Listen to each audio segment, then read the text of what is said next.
हंसे मजा जाली आँख गई, वेखो वे कुड़ी अज हार गई, तेरी सौ ढोला मर जावांगी मैं जे तेरी मेरी गल ना बनी। हो हो। अब आपको सवाल होगा कि डॉलर हमारे यहाँ पे ऊंचा, उसका भी मैं आपको हाल बता दूं जो मैंने सोच के रखा हुआ कि डॉलर का जो कदर है उसकी, वो हमने नीचे लेके आनी है। उसका वो कैसे लेके आएंगे? देखिए इसका सिंपल तरीका, हमने डॉलर लेना है, डॉलर के साथ हमने पाउंड भी रखना है। अब डॉलर पे तस्वीर किसकी है? जॉन विक की, मर्द है। जॉन विक की नहीं से जॉर्ज वॉशिंगटन की तस्वीर होती है आई गेस। अच्छा, जॉर्ज वॉशिंगटन नाम है उसका, मैं जॉन विक कहता था उसको, मेरे दिमाग में फिल्म चल रही है। अच्छा, उसके साथ आप नोट रखेंगे पाउंड बरतानवी, उस बरतानवी पाउंड पे किसकी तस्वीर होती है? उनकी मलिका की होती है। अब डॉलर और जो पाउंड है, इस तस्वीर को हम रख देंगे अलमारी में और ताला लगा देंगे। ताला लगाओगे, अब चूंकि देखें मर्द और औरत एक ही अलमारी में बंद है, यानी डॉलर और पाउंड, और तस्वीरें बनी हुई है मर्द औरत की उस पर। पीछे से हमने पुलिस को बुला के छापा मार देना। जब छापा मारेगी पुलिस, जब खोलेगी तो डॉलर शर्मिंदा होगा क्योंकि वो पकड़ा जाएगा, डॉलर पाउंड के साथ होगा। तो इस वजह से डॉलर जो है वो शेम फील करेगा, उसको अपनी कदर गिरती हुई नजर आएगी और बाकायदा गिरेगी भी। तो ये एक मेरे पास एक प्लान है, जामे प्लान है। दूसरा IMF का लोन है। एक सेकंड। अब जो नए पाउंड्स आ रहे हैं उनके ऊपर शायद उनके किंग की तस्वीर है, इसमें क्या करेंगे? अब तो खातून खत्म हो गई इस पूरे वाकये के अंदर से, तो डॉलर की कीमत कैसे गिराएंगे? नहीं तो फिर ठीक है ना, हमारे माशरे में तो और भी शर्म वाली बात है कि दो बंदे एक ही जगह से पकड़े गए हैं। और अगर ज्यादा आपको इसमें प्रॉब्लम आ रही है तो हम पाउंड का नोट जो है ना वो उल्टा कर देंगे, सिंपल सी बात है। तो वो सारी चीज मैंने सोची हुई है। बेबी की ये शार्क, बेबी की ये शार्क, ये है बेबी की शार्क, ये है बेबी की शार्क। अस्सलाम वालेकुम नाजरीन, आप देख रहे हैं बैठक गर्दी। मैं हूं आपका मेज़बान मोहम्मद अली खान। नाजरीन, हमारे मुल्क पाकिस्तान में सियासी जमातें बनती और ख़त्म होती रहती हैं। बहुत सी पार्टियां ऐसी हैं जो बन जाती हैं मगर फिर बैन कर दी जाती हैं। मगर कुछ पार्टियां ऐसी हैं जिन्होंने अभी अभी सर उठाया है और वो बड़े बड़े ख्वाब देख रही हैं और दिखा रही हैं। ऐसी एक पार्टी पाकिस्तान बराबरी पार्टी है। इस नई जमात का दावा यह है कि यह गरीबों को वो हकूक देगी जो गरीबों ने कभी सोचे भी ना थे। हमारे साथ मौजूद हैं पाकिस्तान बराबरी पार्टी के चेयरमैन जनाब जवाद अहमद साहब। वेलकम टू बैठक गर्दी। जवाद भाई, कैसे हैं आप? मैं तो बिल्कुल ठीक हूँ, लेकिन ये आपने जो अभी तारुफ करवाया शुरू में कि नई जमात, तो भाई पहले मुझे यहाँ बुलाने से पहले ना आपको रिसर्च कर लेनी चाहिए। आप रिसर्च कर लेते मुझे बुलाने से पहले, क्योंकि शक्ल से आप मुझे बिल्कुल सुस्त और कायल इंसान लग रहे हैं। आपने रिसर्च क्या करनी थी? आपने बस मुंह उठाया और कह दिया नई जमात। मेरे भाई 2017 में मेरी जमात बनी है, ठीक है। और अगर 2017 से आप लगाएं 8 साल हो गए, 8 साल में मोहम्मद अली खान साहब एक बाहया मुर्गी औसतन यानी कि एक मोहतात अंदाजे के मुताबिक 2880 अंडे दे देती है। आप कह रहे हैं मेरी जमात जो है वो नई है। आप लोग क्यों भूल जाते हो यार कि सबसे पहले मैं एक सिंगर हूँ। पहले रिसर्च कर लिया करें, फिर उस पर बात किया करें। सिंगर हूँ, बाहया मुर्गी, 2885 अंडे। और भाई अभी शो स्टार्ट भी नहीं हुआ, आप कहाँ से कहाँ पहुँच गए? मुझे ना आपकी बातें कुछ भी समझ नहीं आ रही हैं। आपने पार्टी क्या चलानी है भाई? यार देखे, इस हवाले से ना आप बदकिस्मत कौम है। देखिए, आपका मुझे नहीं पता कि क्या आप लोगों का ना कोई एक सिमत नहीं है। मैं सिमत देने आया हूँ। आप मेरे ख्याल से महरूम रहना चाहते हैं बड़े लीडर से। आपको कोई माउजी तंग नहीं चाहिए मेरी शक्ल में, आपको कोई नेल्सन मंडेला नहीं चाहिए, आपको कोई कार्ल मार्क्स नहीं चाहिए, आपको कोई इब्राहिम लिंकन नहीं चाहिए। जब आप लोग मुझे मिस कर देंगे ना, फिर मैं आपसे पूछूंगा, फिर आएगी याद मेरी आपको।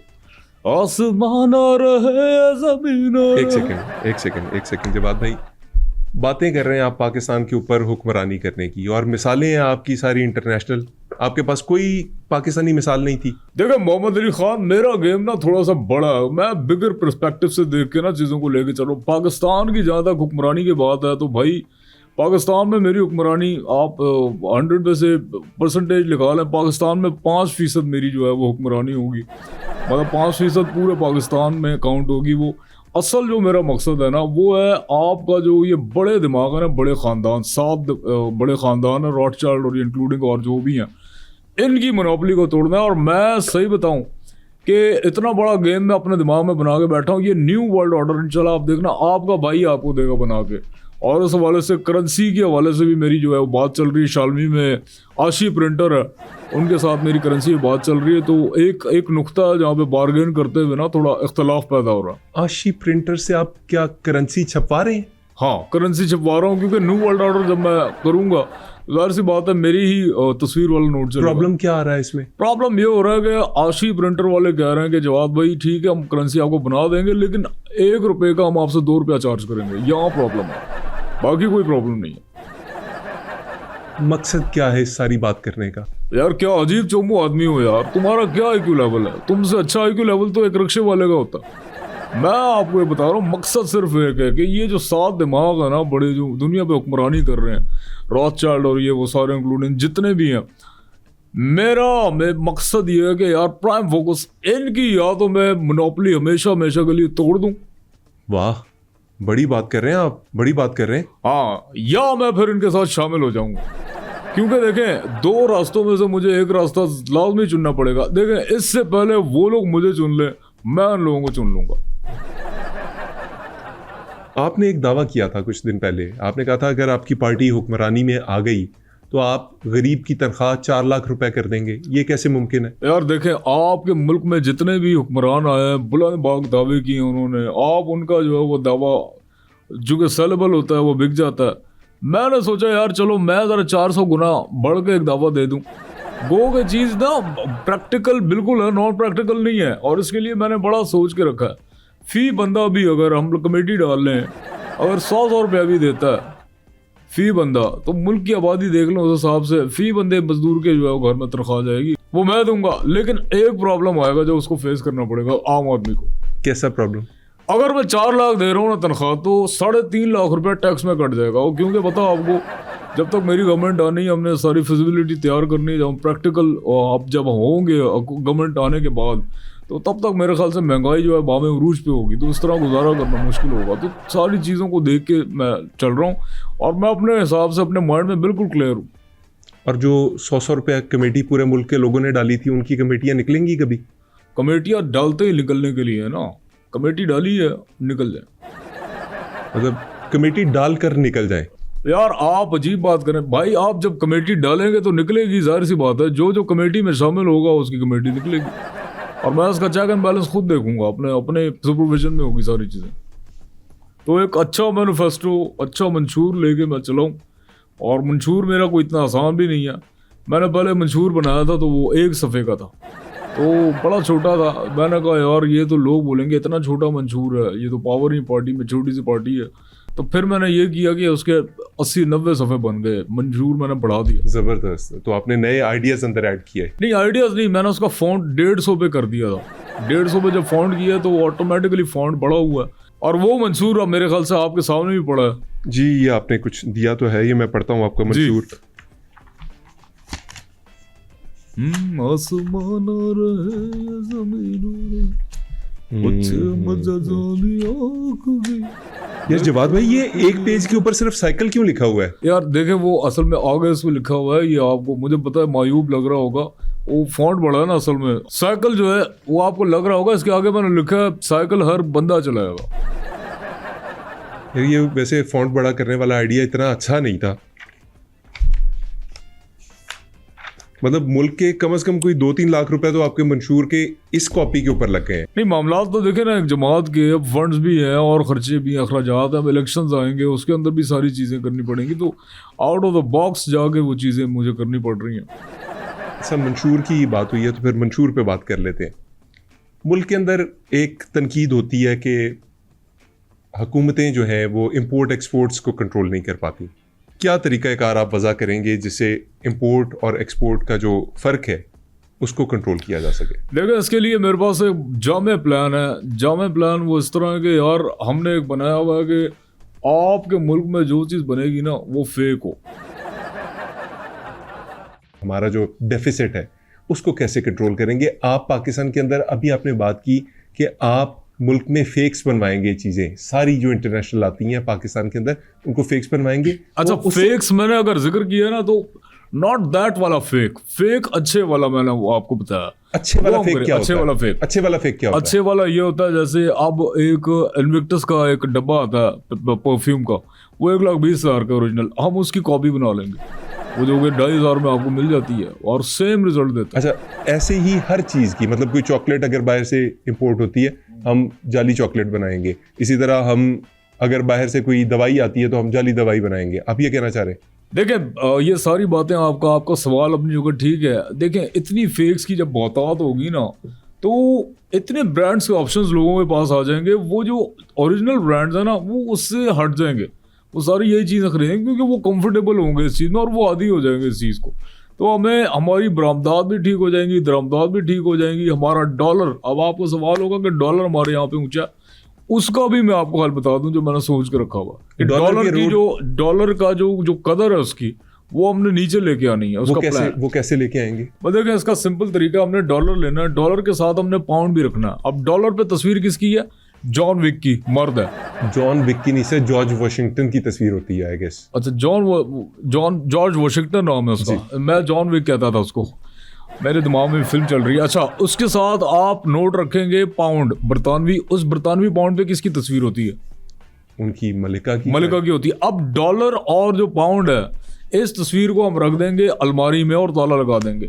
ताला लगा के अब चूंकि देखें मर्द और औरत एक ही अलमारी में बंद है, यानी डॉलर और पाउंड और तस्वीरें बनी हुई मर्द औरत की, उस पर पीछे से हमने पुलिस को बुला के छापा मार देना। जब छापा मारेगी पुलिस, जब खोलेगी तो डॉलर शर्मिंदा होगा क्योंकि वो पकड़ा जाएगा, डॉलर पाउंड के साथ होगा।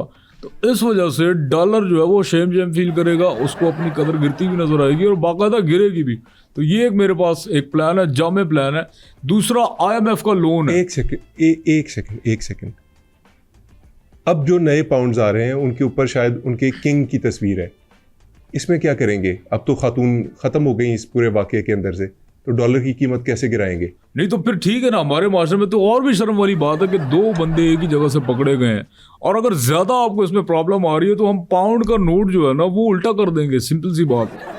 वो सारी चीज मैंने सोची हुई है। जवाद भाई, अभी आपको ना टेस्ट कर लेता हूं मैं, ये जो आपने खारजा पॉलिसी बनाई हुई है ना, जो आपके ये सारे तरीक़ाकार है। नहीं, मैं देखें, मैं सिंपल सी बात बताऊं, मैंने कोई दावे नहीं करना, मैंने बड़ी बड़ी बड़के नहीं मारनी, मैंने बड़ी बड़ी बातें नहीं करनी, मैंने करना प्रैक्टिकल। और मैं वैसे भी अपनी लाइफ में एक प्रैक्टिकल इंसान हूँ, और मुझे आई डोंट केयर कि कोई जमात मेरे बारे में क्या कहती है, कोई क्या कहता है। Let them speak, let them say about myself. Jawad भाई ये बताएं, IMF एक बहुत बड़ा शिकंजा है जिसने पाकिस्तान को जकड़ा हुआ है।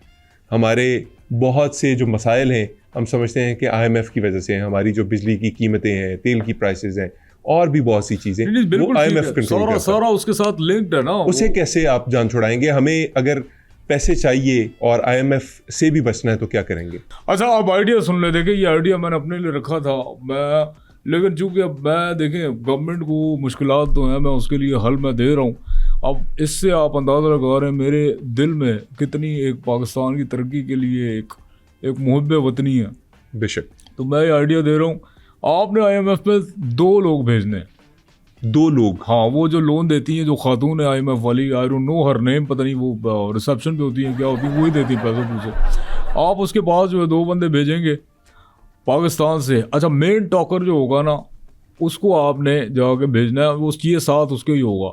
वहाँ जाके आप दोनों कुर्सी पे बैठ जाएं, ठीक है। वो IMF वाली आएगी, वो आपसे पूछेगी जी किस सिलसिले में हाजिर हुए हैं। आप कहेंगे जी आपको पता है हालात ख़राब है, महंगाई हो गई है, बिजली के मसले हैं। ये जो मेन टॉकर है हमारी तरफ से, एक बंदा जो ज्यादा बोलने वाला है, ये वो बोल रहा है, ये वही बोल रहा है उसको और कन्विंस करने की कोशिश कर रहा है। अच्छा, जैसे तैसे करके ये जो मेन टॉकर है ना, ये कहानियां डालेगा जैसे यार लाइट कट गई, सेनेट में बुरे हाल हैं, हमारे रोड टूट गए हैं, तेल इम्पोर्ट नहीं कर पा रहे, इस तरह बातें करके वो कन्विंस उसको कर लेगा। पैसे मांगेगा कितने? और वो मैं बताता हूँ, वो पैसे मांगेगा, आगे से वो पूछेगी आप चुकाएंगे कैसे पैसे।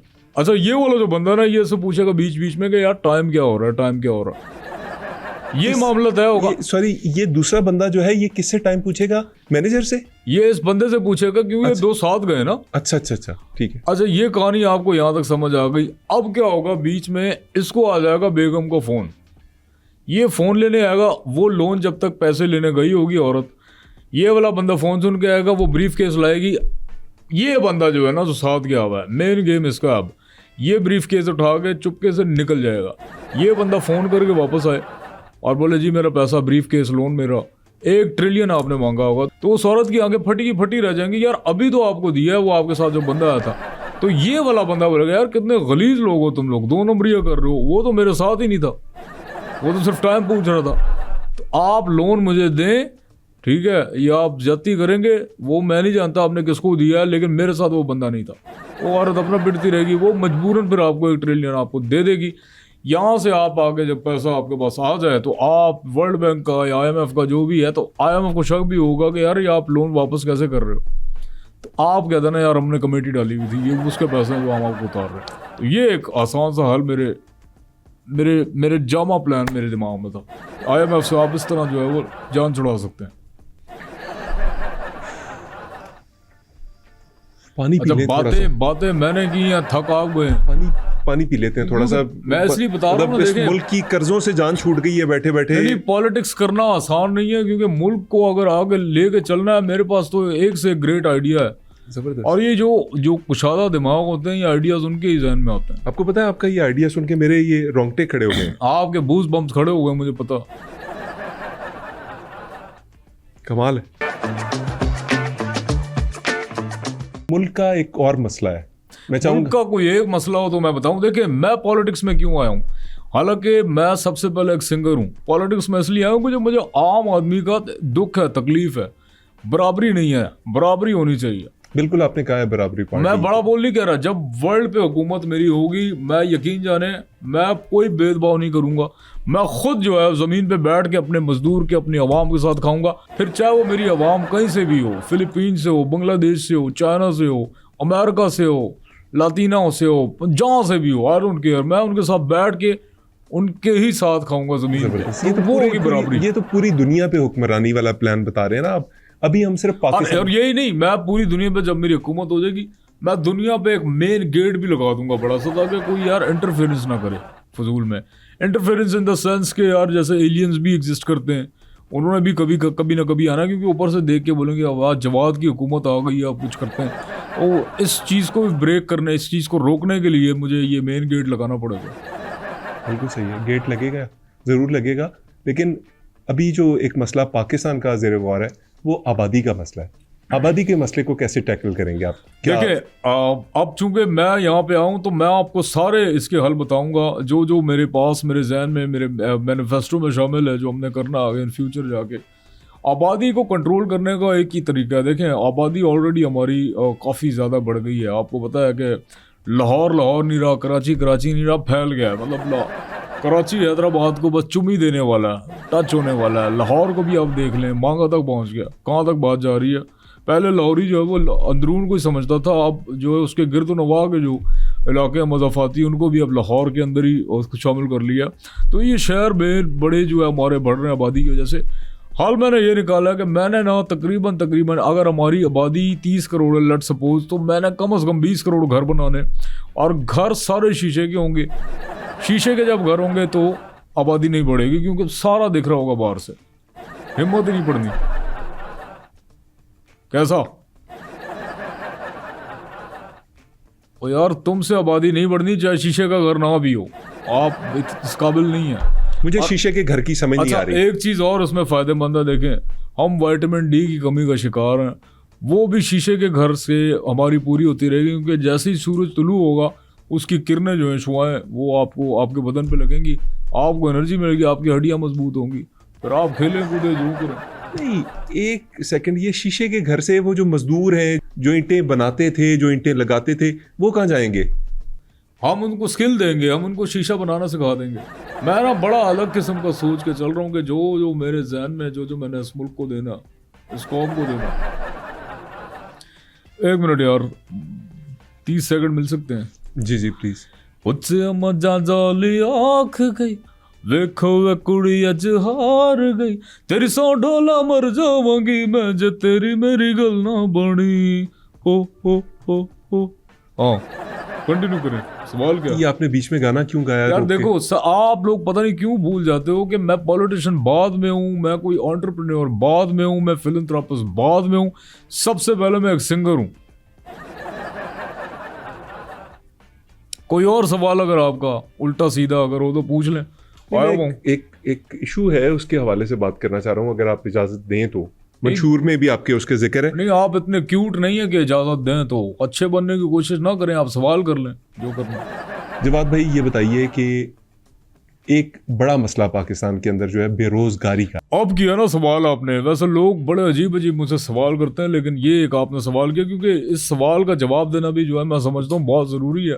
क्योंकि हमारे मुल्क में नौजवानों की एक बड़ी तादाद जो है पढ़ने लिखने के बाद अब उनके पास काम नहीं, बेरोजगारी है। उसके लिए मैंने बड़ा एक जामे प्लान बनाया कि मैं बनाऊंगा पूरे पाकिस्तान का ग्रुप व्हाट्सएप का, पूरे पाकिस्तान का व्हाट्सएप ग्रुप होगा। और ये तब तक होगा कि जब तक मेरी बात लेट मी कंप्लीट ना, ये तब तक बनेगा जब तक मैं न्यू वर्ल्ड ऑर्डर नाफिज ना कर दूं या मेरी पूरी दुनिया में हुकूमत ना आ जाए, वो बात की बात है। लेकिन सिर्फ पाकिस्तान के लिए ग्रुप बनेगा व्हाट्सएप का, द पाकिस्तान व्हाट्सएप ग्रुप। पूरे पाकिस्तान का हर शहरी उस व्हाट्सएप ग्रुप में होगा। नहीं, शहरी भी नहीं, देखें उसमें आपकी दरियाई जीनियात हयातियात होंगी, उसके अंदर आपकी ज़मीन पे जो चरिंद परिंद हैं, जो आपकी भेड़ बकरियां हैं, इंक्लूडिंग इंसान, नौजवान बूढ़े बच्चे सब होंगे उसके अंदर। तो वो एक ग्रुप होगा, उसके अंदर सारे, और व्हाट्सएप एक ही होगा पाकिस्तान में। अच्छा, एक ग्रुप हो गया, इससे क्या फायदा होगा? बेरोजगारी कैसे खत्म होगी? देखिए, अब मैं आपको एलैबोरेट करता हूँ कि अगर आपको लेट सपोज दही चाहिए, दही के लिए आपने ग्रुप में ही बोला यार दही ला दे, दही एक बंदा लेके आता है, जब आप दही लेके आओगे उसको देगा वो, तो उससे पैसे लेगा उसके एवज। किसी को व्हाट्सएप आप करें कि यार मेरी बिजली नहीं आ रही, वो बिजली आपकी आगे ठीक कर जाएगा, उसके पैसे वो ले लेगा। इसी तरह सिलसिला चलेगा, मदद की मदद आपस में होगी, और आपस में जो है वो रेवेन्यू भी जनरेट होगा, और बेरोजगारी जो है वो श्रिंक होते होते होते होते इंशाल्लाह ख़त्म हो जाएगी। फिर जब मेरा न्यू वर्ल्ड ऑर्डर होगा, उसके लिए हम फिर डिफरेंट किस्म के ग्रुप्स बनाएंगे व्हाट्सएप के। लेकिन फिलहाल ये है कि पाकिस्तान में बेरोजगारी को ख़त्म करने के लिए पाकिस्तान ग्रुप जो है व्हाट्सएप का एक होना चाहिए। मैं इससे आगाज़ करूँगा। नाज़रीन, एक बड़ा ऐलान आपके सामने अभी जवाद अहमद साहब ने किया है कि पाकिस्तान से बेरोज़गारी ख़त्म करने के लिए पाकिस्तान व्हाट्सएप ग्रुप बनाना चाहिए या बनाया जाएगा, जिसके अंदर तमाम पाकिस्तानी चरिंद परिंद इंसान हैवानात सब शामिल होंगे और एक दूसरे की मदद करेंगे। इससे रेवेन्यू जनरेट होगा। ज़बरदस्त आइडिया है, इनके IMF वाले आइडिया की तरह। तो अब मज़ीद कुछ बात कर लेते हैं आपसे। आप करें, मैं तो यहाँ पे आप जवाब देने बैठा हूँ। मौजूदा जो हुकूमत है पंजाब के अंदर, एक मरीम नवाज़ चीज़ों को बड़ा एक्सपर्टाइट कर रही हैं, तेज़ तेज़ चला रही हैं चीज़ों को। कोई एतराज़ात हैं इनके काम से आपको? यार मुझे एतराज़ात तो कोई नहीं, लेकिन मैं एक चीज़ देखता हूँ कि मरीम नवाज़ साहिबा ने गो के इम्प्लीमेंटेशन करवा रही हैं। जैसे अब लेट सपोज हेलमेट को ही ले लें, मैं समझता हूँ ये सख्त इकदाम इनका नहीं है, मज़ीद सख्त होना चाहिए। अगर मैं होता इनकी जगह पे, मेरी तो कौमी मेरी हुकूमत होती या सूबाई हुकूमत होती, तो मैं ज़रा थोड़ी सख्ती करता। सख्ती? इससे ज़्यादा क्या सख्ती मुमकिन है? इतने बड़े बड़े चालान हो रहे हैं मोटरसाइकिल सवारों के, क्या आप और क्या चाहते? देखो ना, सिर्फ मोटरसाइकिल सवारों के हो रहे हैं ना, जो पैदल जा रहा है उसने अगर हेलमेट नहीं पहना उसको चालान किसने करना है? जवाद भाई, पैदल वाले को हेलमेट की क्या जरूरत है? यार पैदल वाले को भी तो सेफ्टी चाहिए ना। लेट सपोज आप रोड से जा रहे हो, हेलमेट आपने पहना नहीं, कोई परिंदा ऊपर आपके सर पे बीट कर गया, फिर कौन जिम्मेदार? आपका सर तो गंदा हो गया। दूसरी बात यह है कि देखिए, मैं अगर होता तो मैं तो यकीन जाने जो शादी वाला दिन होता है ना, दूल्हा दुल्हन बगैर हेलमेट के, वो उनका निकाह ही मैं बोलता नहीं, हेलमेट नहीं पहना फाइन है, दूध पिलाई रस्म जो है वो थाने में होगी। देखिए इसके फायदे ही हैं, नुकसान नहीं है। ये अगर मैं इम्प्लीमेंटेशन करवाऊंगा तो ये पब्लिक के इंटरेस्ट की बात कि आपने किसी का कर्जा देना हो, आप हेलमेट पहन के उसके सामने 1.5-2 घंटे घूमे, किसी का बाप नहीं पकड़ सकता ऐसा कुछ। दूसरा फायदा इसका ये, पब्लिक लैटरीन जब आप यूज़ करते हैं तो आपने हेलमेट पहना होगा, आप हेलमेट पहन के जाएंगे, हेलमेट पहन के निकलेंगे, किसी को पता ही नहीं होना कौन गया कौन आया। आपसे पैसे मांगे, बोलो यार मैं तो ही नहीं, तो आप इस तरह बच सकते हैं। अच्छा, फिर एक फ़ायदा गंजों को भी होगा कि जिनके सर पे बिल्कुल बाल नहीं, फारिकुल बाल अगर हों, वो हेलमेट पहनेंगे, किसी को पता ही नहीं लगना यार ये गंजा है या बाल है। इस वजह से आपकी बचत भी हो जाएगी। तो हेलमेट के लातादाद जो है वो फ़ायदे हैं, मुफीद है। जवाद भाई, मैं देखता हूँ कि रक्षों के पीछे आपकी तस्वीरें आवेज़ा होती हैं, आप उनके लिए बड़ी तारीफ़ भी करते हैं, उन्हें मज़दूर भी कहते हैं, उन्हें कहते हैं कि ये बड़े मेहनती लोग हैं। तो आपकी रक्षे वालों से इतनी जो उनसियत है, जब आप हुक्मरान बनेंगे इस मुल्क के, तो उसको किस तरह से कन्वर्ट करेंगे किसी फ़ायदे में उनके लिए? देखिए मैंने उनके लिए बहुत सोचा हुआ, क्योंकि रिक्शे वालों ने मेरा बड़ा साथ दिया, और मैं समझता हूँ कि हर रिक्शे वाला शख्स है मिल्लत का सितारा, जिन्होंने मेरा साथ दिया और जो इतना आगे मेरे साथ चले। हमारी हुकूमत अगर बनती है मोहम्मद अली खान, मैं आपको पक्का लिख के दे के कह सकता हूँ कि उनकी चेंज कर देंगे, क्योंकि मैंने रिक्शास के लिए ना उनका सोचा हुआ है कि हमने ये रिक्शे सारे कबाड़ में डाल देने। एलॉन मस्क से मेरी बात हो रही है, टेस्ला जो रिक्शा है वो हम इन मज़दूरों को देंगे, टेस्ला रिक्शा इंशाल्लाह वो चलाएंगे। लेकिन सारी चीज़ें अपनी जगह, एक बात पे मेरा एलॉन मस्क से जो है वो इख्तलाफ चल रहा है। इख्तलाफ चल रहा है? कैसा इख्तलाफ? वो फ़ोन नहीं उठा रहा, बात हो नहीं पा रही। तो जो ही जैसे होता है तो हम इस पर फिजिबिलिटी इसी बनाओगे, प्लान करके इम्प्लीमेंटेशन करवाते हैं। आपको भी सुन के बड़ा गहरा सदमा पहुंचा। आपका भी कोई रिक्शा है? नहीं सर, मैं फिर वैसे इतना ही, उदास क्यों है? मैं बस उन गरीबों के लिए उदास हूँ जिनके आप लीडर हैं।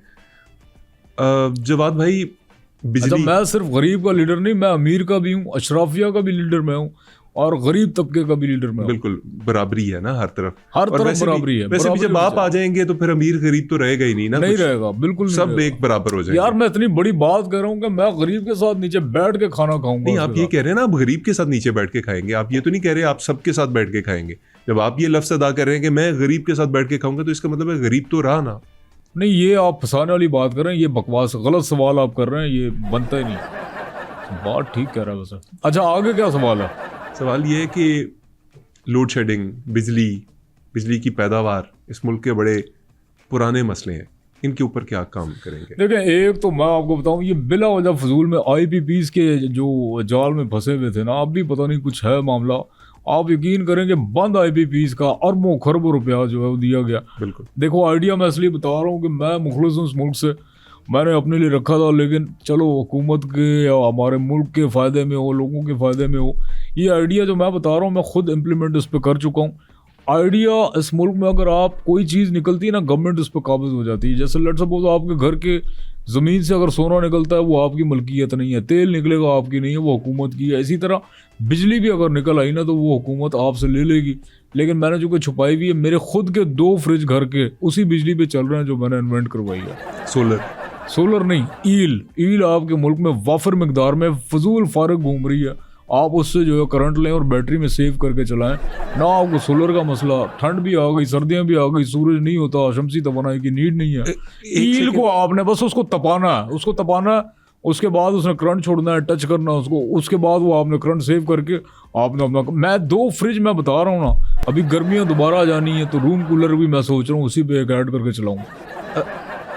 ईल मछली जो करंट जिसके जिस्म में होता है, शॉक जो देती है, हाँ, उसको तपाना कैसे है? यार देखिए, मुझे आपका नहीं पता, लेकिन मैं तो उसको गाना सुना देता हूँ, वो तप जाती है।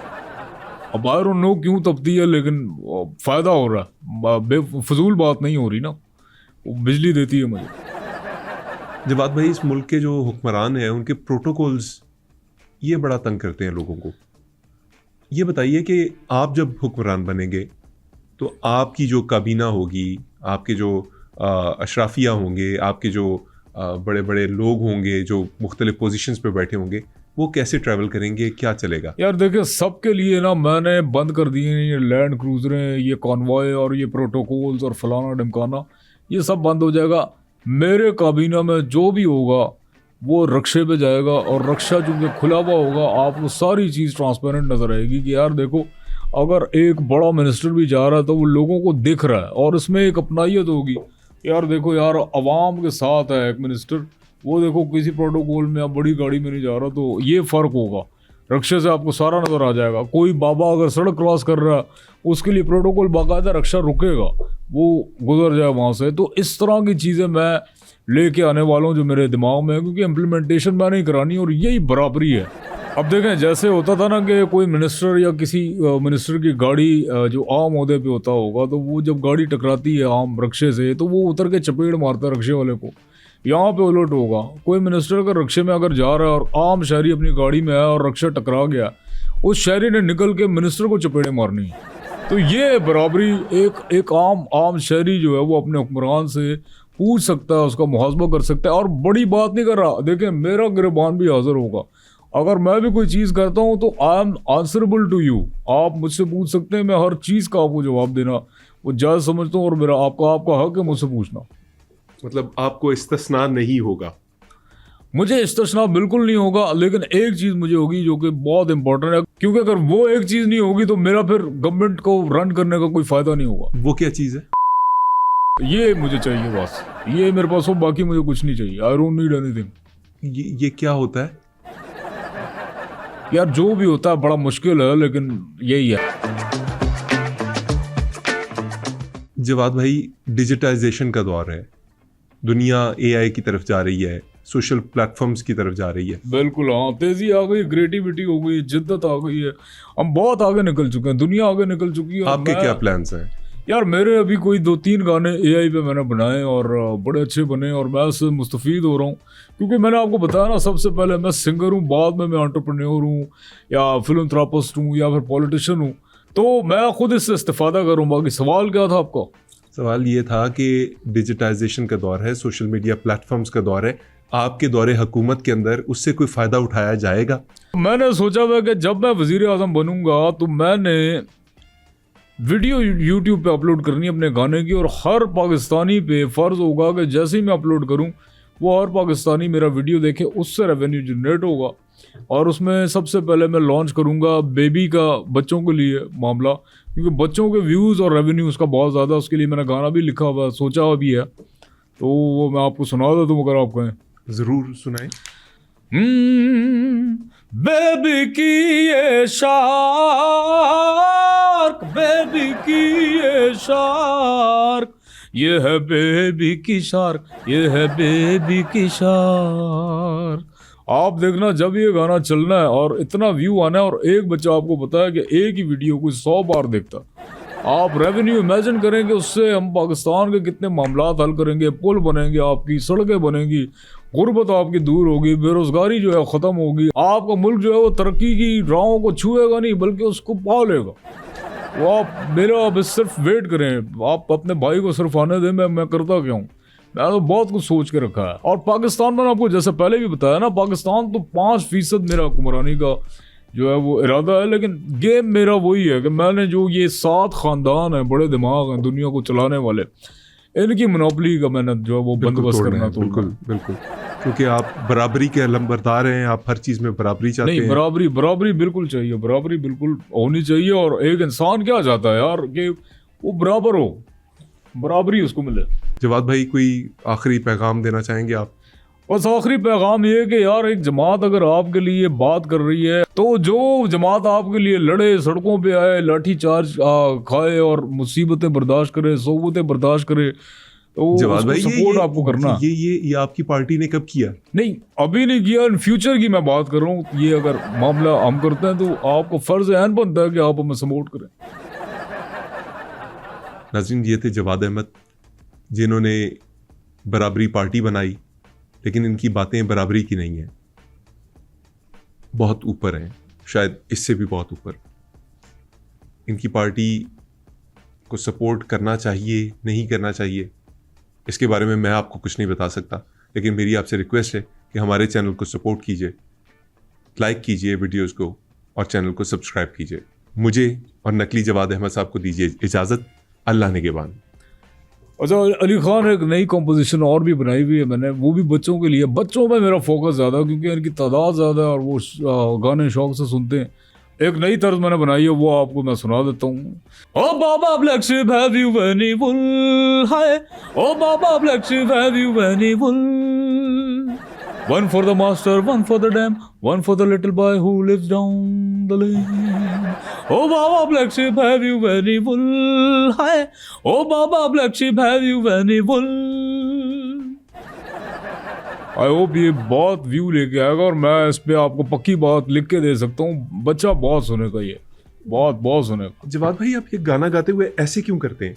यार ये सेल्फ डिफेंस होता है, क्योंकि कॉन्सर्ट्स मैंने बड़े किए, आपको पता है, वहाँ हर ज़हनियत का बंदा होता है, काफ़ी बार लड़ाई हुई, ये सेल्फ डिफेंस है। बहरहाल आपको बहुत शुक्रिया यार, मज़ा आया आपके साथ बात करके। और इलेक्शन चूँकि अब आएंगे नियर फ्यूचर, मैं चाहूँगा आप मुझे वोट दें। आपके वोट का मैं जो है वो मुस्तहिक तो नहीं, अगर देना चाहें आप दे देना। ये छोटी मोटी बातें करके मैं ज़रूर कह नहीं सकता।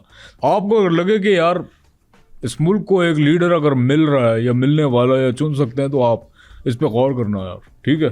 चले, बहुत शुक्रिया, मैं चलता हूँ, मेरे पर स्पीच देनी है, जलसा भी जाना। बहुत शुक्रिया।